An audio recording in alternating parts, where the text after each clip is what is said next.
Begitu dia mau tidur, tiba-tiba pintu kamarnya diketok. Joni diam, terus kedengeran, "Assalamualaikum." Dia ngeberanin diri, buka jendela kamarnya dan dia lihat. Kamu tahu dia lihat apa? Tahu nggak? Nggak lihat apa-apa. Dan di situ dia menemukan di pojokan, dia menemukan sesosok badan yang hitam, yang besar. Dia tinggi banget, tingginya mungkin sekitar di 4 meter. Badannya jalannya begini, matanya merah, kemudian dia lidahnya panjang. Dan di situ Joni tiba-tiba terbangun. Dia mendapati tubuhnya itu, sekujur tubuhnya udah basah sama keringat. Astagfirullah. Dalam hati dia bersyukur, oh ternyata ini cuma mimpi. Tapi kok mimpinya aneh. Mimpinya aneh, bener-bener seperti nyata karena itu posisinya di kamarnya. Bahkan posisi itu nggak ada berubah, cuman beda auranya aja. Akhirnya dia nggak bisa tidur tuh ya.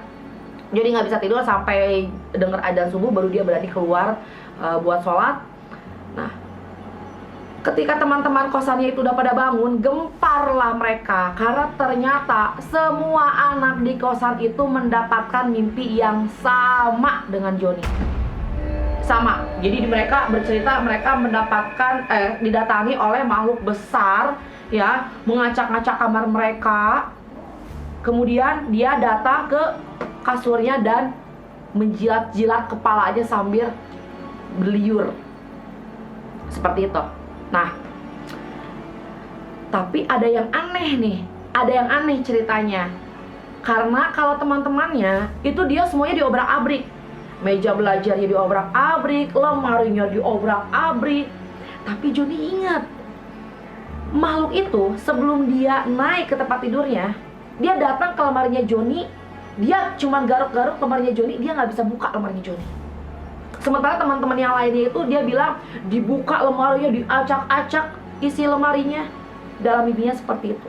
Nah, jadi yang berbeda mimpinya itu satu Joni, satunya lagi di kamar nomor 8. Kalau di kamar nomor 8, dia bilang, saya memimpikan hal yang sama, tapi makhluk besar itu dia terlihat sangat senang. Ketika dia mengacak-acak kamarnya, makhluk itu dia bilang gini, ini yang saya cari. Dan dia pergi. Semuanya panik saat itu, karena ini kejadian baru pertama kali nih dialami oleh seluruh penghuni kosan, mimpi yang sama. Ditambah dengan kenyataan bahwa orang yang menghuni kosan nomor 7, di belakangnya itu ada bekas cakaran tiba-tiba. Tapi cakarannya itu kayak cakaran bekas cakaran lama. Dan orang nomor 7 itu dia memang bermimpi dia hampir dicekik dan dicakar. Rasa sakitnya masih berasa saat di mimpi itu. Ketika bangun sudah ada bekas cakaran, tapi bekas cakarannya bukan bekas cakaran yang baru, kayak udah lama gitu loh. Dari situ akhirnya ya sudah, bagaimana ini kayak gitu. Ayo sekarang kita cari bapak kosannya. Ya, kita cari bapak kosannya aja dulu deh. Katanya kita ceritain. Ternyata saat itu secara kebetulan bapak kosan, ibu kosan gak ada tuh mereka di situ. Bingung dong, ya. Bingung. Nah, yang anehnya penghuni kosan di nomor 1, 2, 3, 4 yang mana dia lagi kerja kelompok nih pas hari Jumat itu dan gak makan nasinya, itu nggak dapat mimpi, dia.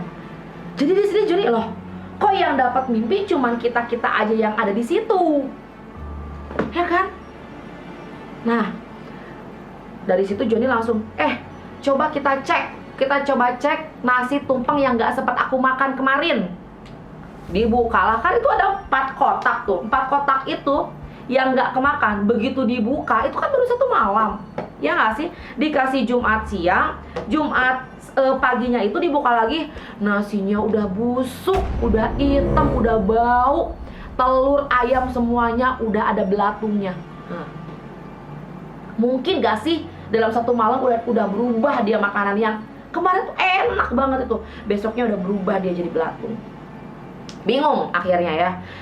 Tapi Joni nggak bingung nih, ini pasti ada apa-apanya. Ini ada niat buruk nih, ibu kosan kita ngasih makan sama kita, kata si Joni kayak gitu. Cuman di saat itu kan si penghuni kamar nomor 5 itu kan makan nasi tumpengnya tuh. Tapi malam itu dia nggak tidur di sana. Si nomor 5 itu nggak tidur di kosannya, ada acara lah dia pokoknya. Nah, akhirnya kan si Joni merasa aneh ya. Nomor 7, nomor 8, Joni mimpi hal yang sama. Meskipun yang nomor 8 agak berbeda. Ya, agak berbeda dia. Nah, kalau nomor 7 kan dia diacak-acak tuh lemarinya. 1, 2, 3, 4 nggak dapat mimpi itu. Akhirnya dia nelfon ke penghuni kosan nomor 5. Dan ternyata benar, dia dapat mimpi yang sama. Tapi memang si makhluk besarnya itu di dalam mimpinya itu seperti tidak menemukan juga, tidak bisa menemukan di mana dia berada, sama kayak Joni lah gitu ya, 11-12 mirip mimpinya seperti itu. Nah, cuma tidak diceritakan tuh apakah si lemarinya itu dia diacak-acak atau enggak. Nah, akhirnya malam harinya, jadi penghuni kamar kosan nomor 8 itu dia demam. Dia demam tinggi dan dia muntah darah. Ya, dia demam tinggi dan dia muntah darah. Akhirnya mereka semua mengambil inisiatif untuk membawa penghuni kosan nomor 8 ini ke rumah sakit terdekat di dekat kosan mereka. Pas di IGD itu ya, penghuni kosan nomor 8 bilang gini, kan saat itu Joni tuh yang nungguin karena satu temennya itu lagi ngurusin administrasi lah ya. Dia bilang gini, John, semalam itu kan kamar nomor 8 itu kan gak ada gemboknya. Saya lupa, udara itu lagi panas-panasnya. Saya buka pintu kamar saya, nggak saya tutup dia. Saya buka lah, ada sedikit celah di situ. Sampai malamnya dia tertidur. Gitu. Terus kata Joni, bro, makanya kalau malam-malam semua pintu-pintu dikunci, ditutup. Kalau kamar kamu nggak punya kunci, minimal ditutup. Gampang makhluk halus keluar masuk kalau misalnya kamu buka-buka seperti itu, apalagi tengah malam. Dan kamu tahu kan, kosan kita itu berhantu, dia bilang, kata si Joni. Iya, gimana ya, apalagi sekarang kok saya tiba-tiba demam tinggi seperti ini. Dia udah sempat muntah darah itu, udah lemas badan dia. Kayak gitu, ya baca-baca doa aja lah bro, kayak gitu ya. Nah, malam itu memang temannya Joni yang kamar nomor 7 itu yang memang yaudah aku aja deh yang nungguin temennya nomor 8 ini sebelum keluarganya datang gitu ya. Sebelum keluarganya datang, udah Joni kamu pulang aja deh ke kosan. Sebenarnya Joni itu agak-agak ragu dia untuk balik lagi ke kosan, takut dia sebenarnya. Udahlah, aku aja lah yang tinggal di sini, katanya, tungguin. Lah, yang tungguin harus satu orang loh gitu. Kayaknya ini si orang nomor 7, kamar nomor 7 takut juga dia nginep lagi di kosan. Ya udahlah, ngalah lagi si Joni, baliklah dia ke kosannya. Tapi sepanjang malam dia nggak bisa tidur, mikirin kejadian ini ya, nggak bisa tidur dia sama sekali. Nggak kerasa, tepat di jam 1 ya, tepat di jam 1 malam, Joni tiba-tiba mendengar suara kayak orang langkah, tapi langkahnya kayak berat dan bergeser, jadi kayak gitu. Jadi dengar, ini hantu mau ngajak kenalan aku lagi kah? Ada hantu baru kayaknya di sini. Jadi dengar. Cuman kan Joni ingat nih, hantu-hantu yang ada di sana, makhluk halus yang ada di sana, ngegangguinnya nggak akan jauh-jauh dari 3 hal itu tadi. Cekikikan, ya, terus suara rame di dapur, sama orang mandi. Nggak ada cerita ada suara langkah kaki yang berat. Nah, Joni penasaran, karena dia masih belum ngantuk juga kan. Begitu dia buka gini, la ilaha illallah, langsung merinding loh. Dia ngeliat sosok yang ada di dalam mimpinya masuk ke kamar nomor 7. Karena si badan gede dia gini, masuk dia ke nomor 7, ngilang dia di situ. Joni istighfar itu, dia balik ke kasurnya. Ya, dia udah ketakutan. Itu kan dia nggak sempet buat nutup lagi gorden kamarnya tuh, ya. Nggak lama dia ngeliat sosok itu keluar dari kamar nomor 7, mau masuk ke kamarnya dia. Mau masuk ke kamarnya dia, Johnny ketakutan. Dia masih bingung, ini mimpi apa enggak ya. Tapi dia ingat, ini kamarnya nggak berwarna biru kehijauan nih. Ini kamar yang dia gelapin lampunya. Ini benar-benar di dunia nyata nih kayaknya.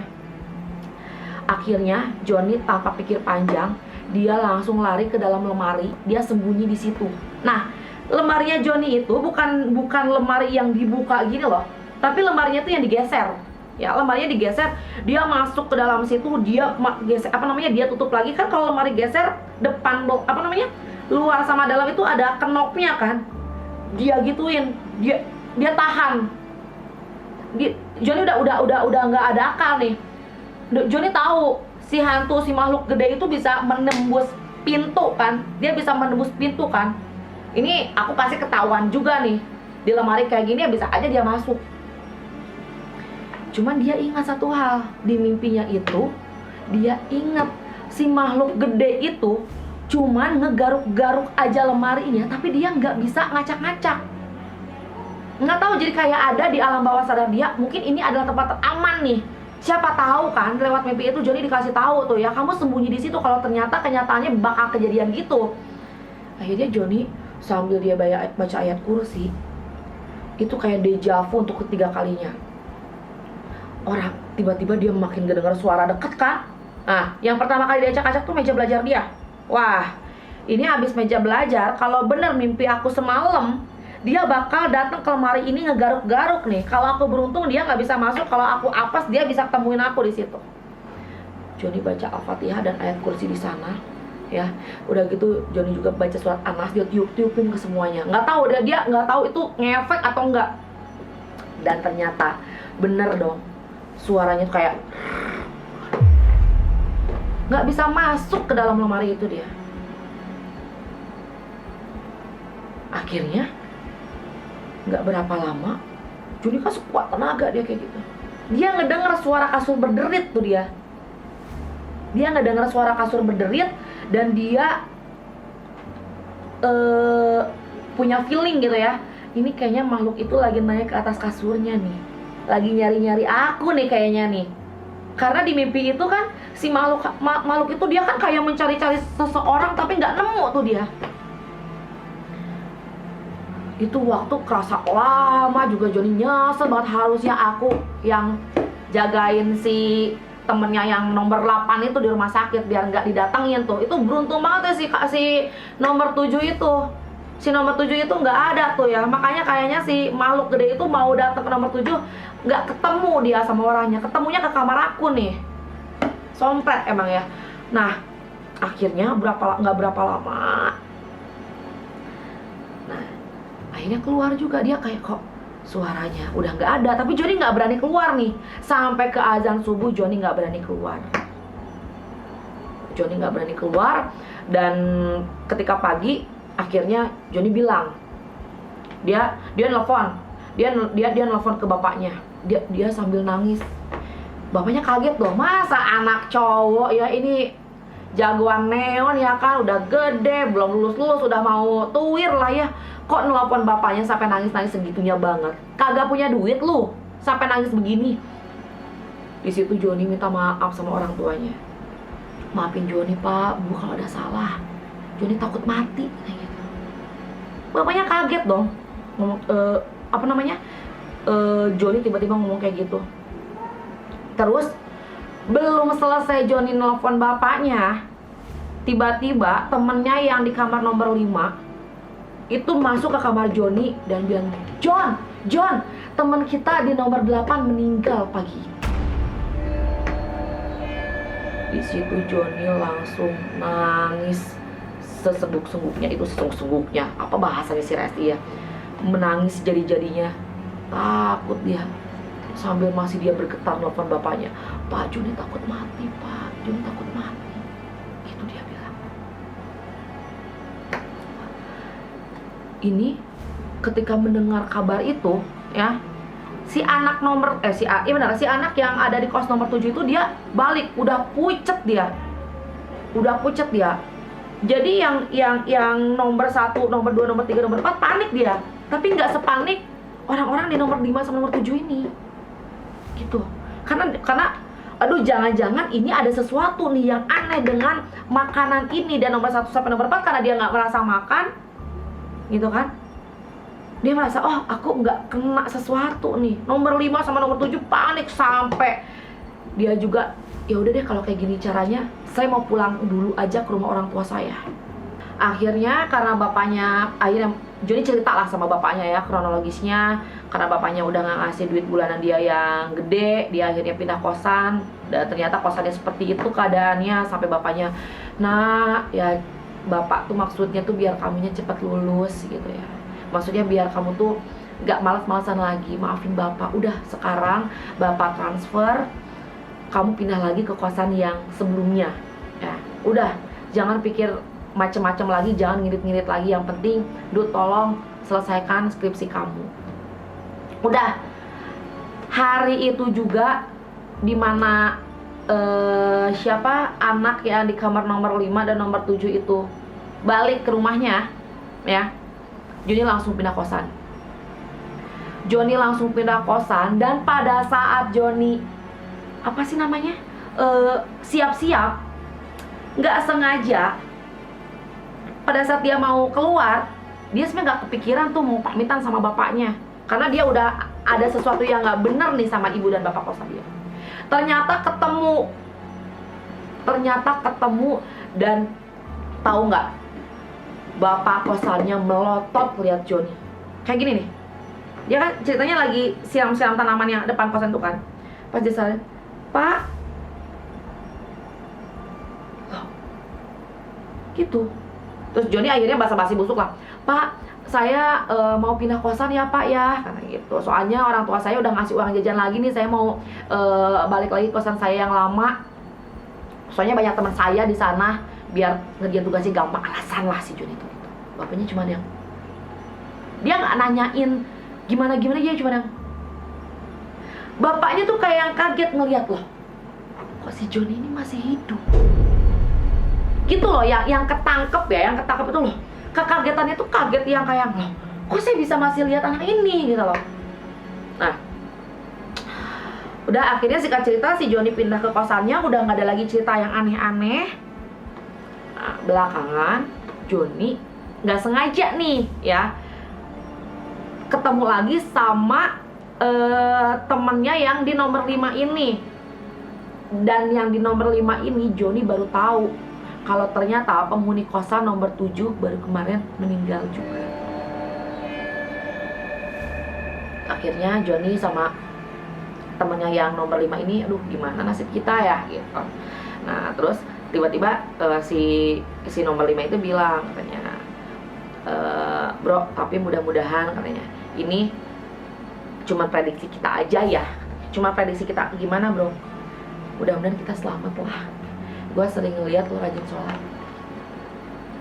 Oh emang lo rajin sholat? Emang apa hubungannya? Dia bilang gitu kan. Terus si nomor 5 ini, enggak bro, gue Kristen gitu. Tapi gue Kristennya lumayan taat lah katanya. Gue rajin ke gereja gitu. Gue rajin doa-doaan, gue takut sama Tuhan. Jadi setelah gue cari-cari tahu, dia juga ternyata sudah pindah kosan ya, sudah pindah kosan. Jadi si nomor 5 itu mencari tahu asal usul dari ibu dan bapak kos ini, dan ternyata dia mendapatkan kenyataan yang sangat mencengangkan bahwa ternyata sepasang suami istri ini dulunya dukun santet. Si temennya ini yang nomor 5 ini, dia nggak tahu nih sampai sekarang apakah dia masih jadi dukun santet atau enggak. Sepertinya sih tidak gitu ya untuk si bapaknya, karena tiap hari bapaknya nongol seperti biasa. Cuman yang jadi kecurigaan ibunya gitu ya. Nah, jadi rumah yang mereka dulu tinggali di kosan itu adalah tempat ritual pesugihan. Santet pesugihan jadi satu di situ. Gitu. Jadi di situ banyak jin-jinnya juga. Makanya di situ kan banyak gangguan-gangguan gitu. Dan makhluk besar itu disinyalir adalah peliharaannya yang minta tumbal. Yang minta tumbal, ini kan masalahnya gini, kalau misalnya namanya tumbal, itu biasanya terjadi dalam waktu rentangnya nggak lama, nggak setahun sekali gitu ya. Tapi kok ini terjadi untuk pertama kalinya di kosan ini sampai ada orang yang meninggal. Kenapa? Nah, dicari tahu tuh sama temennya nomor 5 ini. Ternyata beberapa tahun yang lalu sempat ada kejadian kayak gini, tapi memang meninggalnya di rumah orang tuanya korban. Jadi kayak beritanya tuh jadi kayak tertutup. Jadi TKP-nya bukan di kosan itu, nggak mati saat itu juga, nggak mati di kosan itu gitu loh. Matinya di rumah masing-masing, sehingga orang-orang taunya yaitu kosan murah karena memang rumah lama dan ada penunggunya gitu loh. Nggak tahu tuh perkara pesugihan dan santetnya itu yang pernah memakan korbannya juga. Dan memang itu medianya makanan yang diberikan oleh ibu kosnya. Jadi kalau misalnya udah pusing nih ya, ibu sama bapak kosnya itu udah pusing cari tumbal, mereka akan menumbalkan anak-anak kosan itu. Dan yang paling mudah, yang paling awal untuk ditumbalkan adalah di kamar nomor 8. Karena kamar nomor 8 itu adalah ruang, kalau dulu di saat itu dipakai jadi ruang tempat pesugihan. Ruangan itu tuh ruang pesugihannya, intinya si dukunnya dia diem di situ gitu ya. Jadi masalah gembok itu cuma kamuflase aja. Dan emang kebetulan apes di saat itu, malam itu dia tidur nggak ditutup pintunya gitu ya. Nomor 1, nomor 2, nomor 3, nomor 4 aman karena dia nggak makan itu si nasi tumpeng yang sudah di jampe-jampe itu gitu ya. Dan si Joni baru ingat, dia kayak bersyukur banget. Jadi selama ini tuh kayak dikasih tahu lewat mimpi bahwa kamu harus sembunyi di sini loh. Alasan kenapa kosan itu entah ya, sampai ke detik ini kosan itu masih beroperasi atau enggak gitu ya. Sampai kemarin itu masih tetap beroperasi karena memang korban-korbannya tuh nggak pada meninggal di situ. Jadi jenis santet itu memang dia sakit duluan, sakit dalam waktu yang lama ya. Paling cepat kayak yang, nah ini yang paling cepat ini nih yang nomor 8, karena dia apesnya apes banget. Udah makan sesajennya, dibuka pintu pula langsung tuh ya, si makhluk gede, si jin itu tuh langsung, wah saya menemukan apa yang saya cari gitu loh. Karena biasanya kalau misalnya jin atau sesuatu itu mencari tumbalnya, pasti dikasih tahu nih sama orang yang pesugihannya, kamu target kamu ada di sini, ada di sini, ada di sini. Sementara pada saat si nomor 5 ini dia makan ya, dia makan makanan santet pesugihannya itu di hari dimana jinnya diiderin gitu ya, diiderin di kosannya, dia lagi nggak ada di tempat, sehingga dia kebingungan masuk ke kamar nomor 5, dia tidak menemukan korbannya di situ. Diselamatkan oleh Tuhan dengan cara seperti itu. Kan yang nomor 6, nomor 7, nomor 8 ada tuh di situ, tapi kan si Joni nggak makan. Karena apa? Karena dia udah makan nasi berkat dari masjid tempat dia sholat Jumat itu. Nah, jadi yang bisa diambil pelajaran dari sini adalah bahwa ya yang namanya keselamatan ya, namanya rezeki, keselamatan gitu, itu memang bisa diberikan oleh Tuhan dengan jalan yang berbeda-beda ya. Si Joni dengan kenyangnya dia makan pada saat sholat Jumat gitu kan.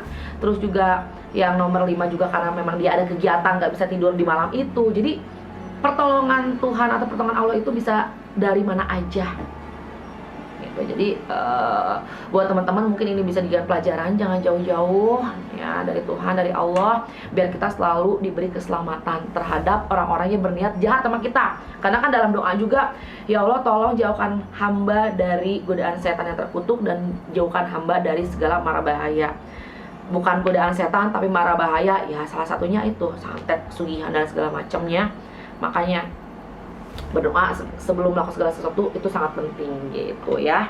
Nah, terus lagi mungkin pelajaran terakhir adalah kalian yang sekarang ya, yang sekarang lagi mencari kos-kosan, kalau dapat kos-kosannya terlalu murah dari harga pasar, itu tanya-tanya dulu deh.